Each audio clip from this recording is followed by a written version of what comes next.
Habilidades docentes. En este video vamos a ver todo lo que vimos en la materia habilidades docentes, esta materia tan importante que nos va a ayudar mucho en nuestra vida profesional día con día, todo de manera resumida.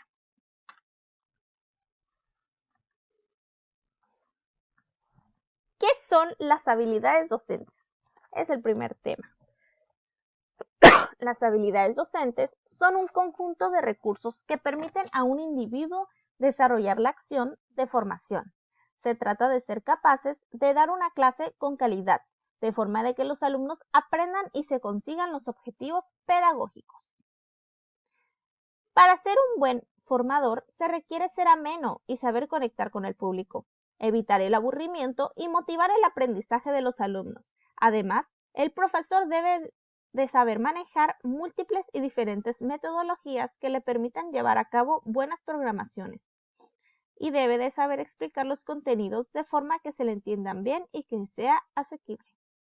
Además de todo ello, debe de saber mantener la calma cuando haya conflictos y sabrá dar una respuesta adecuada ante los mismos sin perder el control de la clase.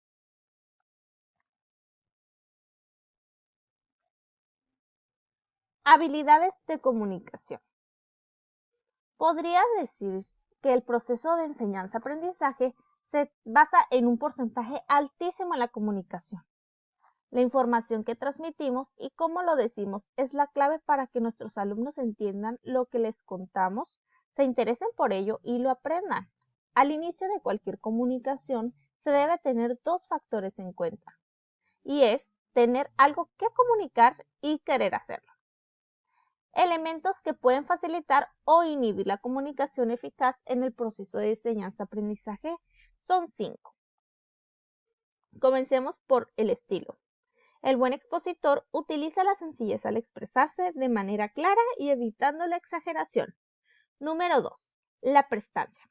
Referente a la actitud física y mental del expositor que influye de manera decisiva en la atmósfera del ambiente de la exposición, la cual puede hacerse fastidiosa o de gran amenidad. Para lograr este componente es muy importante considerar lo siguiente: la preparación y organización del tema con antelación, que es intercalar el contacto visual permanente al grupo en general y al alumno en lo particular, con la finalidad de captar la atención y evitar distracciones. La eliminación de movimientos distractores para el alumno, como por ejemplo estar sonando el pie, moviendo los plumones, todos esos movimientos que no son necesarios hay que eliminarlos. El empleo de gesticulaciones o movimientos corporales que vayan de acuerdo con la explicación. Por último, mantener una postura corporal que proyecte seguridad y confianza ante los alumnos. El cuarto es la voz, su volumen, debido de ser adecuado al tamaño del lugar y las condiciones del mismo. Cuarto, términos. Importante es el utilizar términos sencillos al alcance de la comprensión del alumno, pero necesario además el empleo de conceptos técnicos propios de su área de conocimiento, acompañándoles de su significado. Y por último, se sugiere utilizar sinónimos que refuercen de otra forma la idea. Y número 5, vicios que evitar. Evitar esas muletillas que no son necesarias, como o sea, o, evitar la verborrea, como quien dice.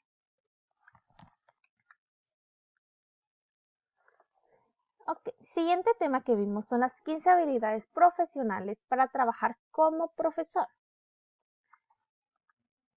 En este tema nos habla sobre requisitos básicos y habilidades que un maestro moderno debe poseer para ser un maestro efectivo, ya que necesitan ser competentes. Posiblemente un maestro sin estas habilidades pueda ser un buen profesor, claro que sí, pero un maestro con estas habilidades con seguridad va a ser un excelente profesor. La número 1 es la adaptabilidad. Los docentes deben de ser flexibles y ser capaces de adaptarse a lo que sea que se les presente. La confianza, número 2, comunicación, jugador de equipo, aprendizaje continuo, imaginativo, liderazgo, organización, innovador, compromiso, capacidad para gestionar la reputación en línea, habilidad para comprometerse, comprensión de la tecnología, saber cuándo desconectar y por último, habilidad para empoderar. El siguiente tema nos habla de la microenseñanza. ¿Pero en qué consiste la microenseñanza? Pues la microenseñanza básicamente es simplificar las condiciones de un salón de clases, permitiendo que un profesor instruya durante corto tiempo a un reducido grupo de alumnos, tratando de practicar una habilidad específica al enseñar.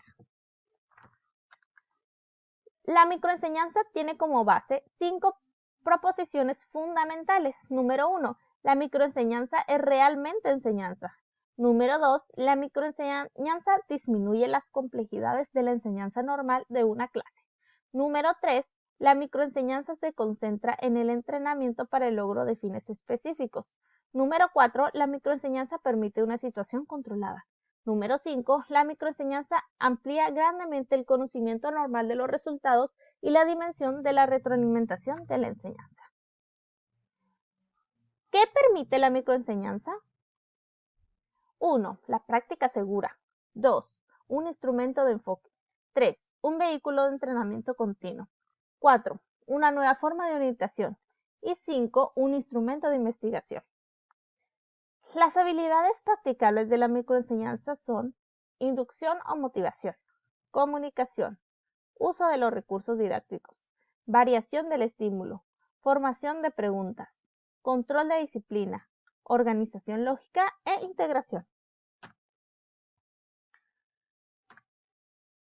Ahora vamos a ver como siguiente tema qué es la comunicación.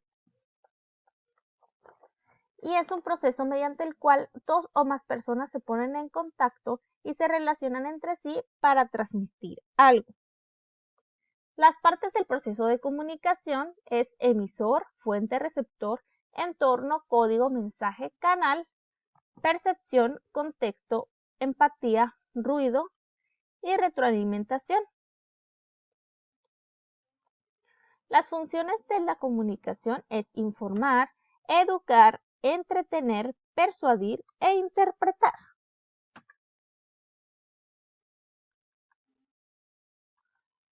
Ok, vamos a ver qué es la comunicación verbal.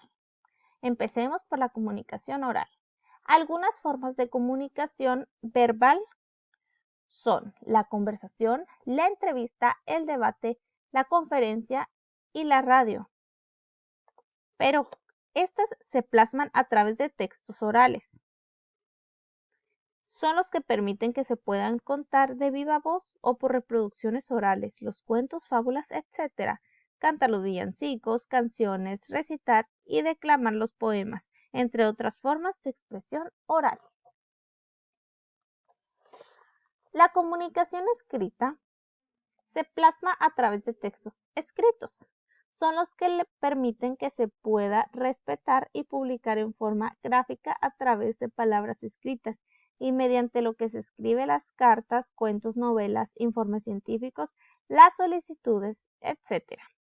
Algunas formas de comunicación escrita son las cartas, las noticias, las descripciones, los cuentos, las poesías, los informes científicos, las solicitudes, entre otras.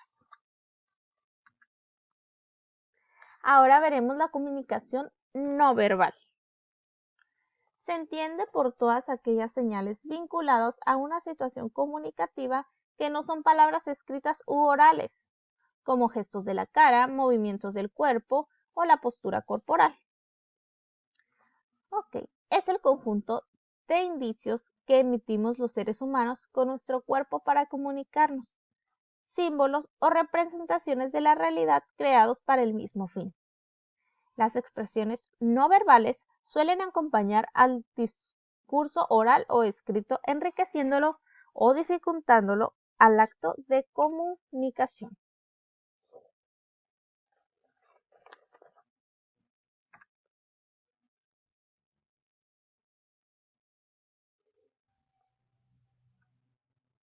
La comunicación no verbal presenta interdependencia en la integración verbal.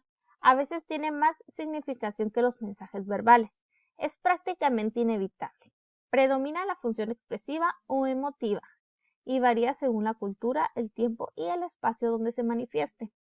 Los tipos de comunicación no verbal son la kinésica, proxémica, paralingüística o simbólico icónico.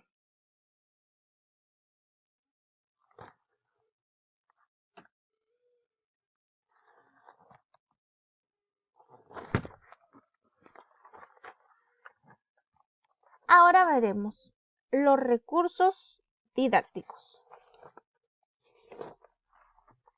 Los recursos didácticos son materiales didácticos o auxiliares didácticos. Son cualquier tipo de soporte material o tecnológico que facilita o proporciona el proceso de enseñanza y aprendizaje. Funciones de los recursos didácticos: brindar orientación, simular situaciones o eventos, motivar al aprendizaje, evaluar el desempeño del alumno.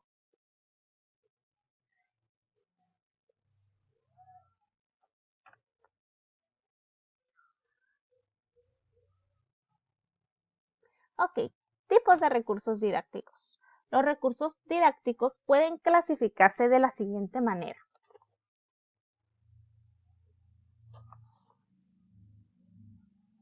Material permanente de trabajo, material informativo, material ilustrativo, material experimental y material tecnológico.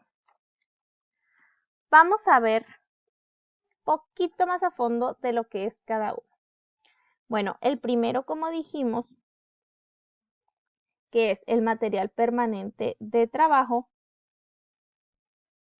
es todo lo que se usa a diario en la enseñanza, ya sea para llevar registro de la misma, ilustrar lo dicho o permitido otro tipo de operaciones. El material informativo es aquellos materiales en los que se haya contenido la información y que son empleados como fuente de saberes. El material ilustrativo es todo aquello que puede usarse para acompañar, potenciar y ejemplificar el contenido impartido, ya sea visual, audiovisual o interactivo.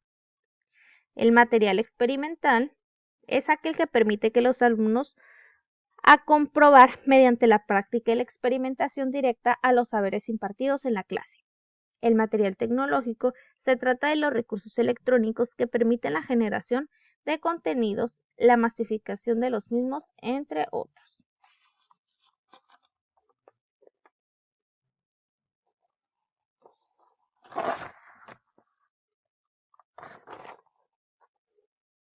La motivación. La motivación, de latín motivus, es aquello que mueve o tiene eficacia o virtud para mover. En este sentido, es el motor de la conducta humana. El interés por una actividad es despertado por una necesidad de la misma, que es un mecanismo que incita a la persona en la acción y que puede ser de origen fisiológico o psicológico.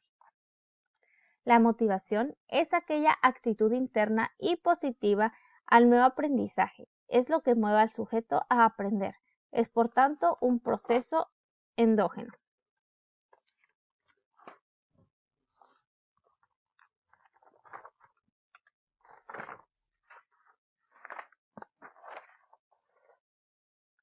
Los mecanismos que regulan el proceso del aprendizaje.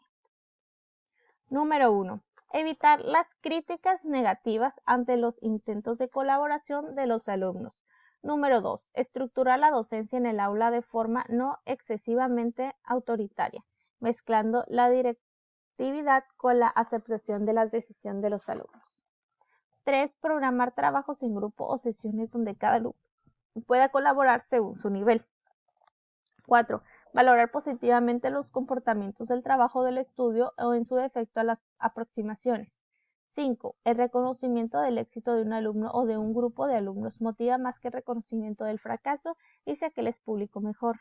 Número 6. Conocer las causas del éxito o del fracaso de una tarea determinada aumenta la motivación intrínseca. Las acciones didácticas que favorecen la comunicación. Es todo proceso educativo se articula en el juego de sus elementos didácticos. Estos forman un sistema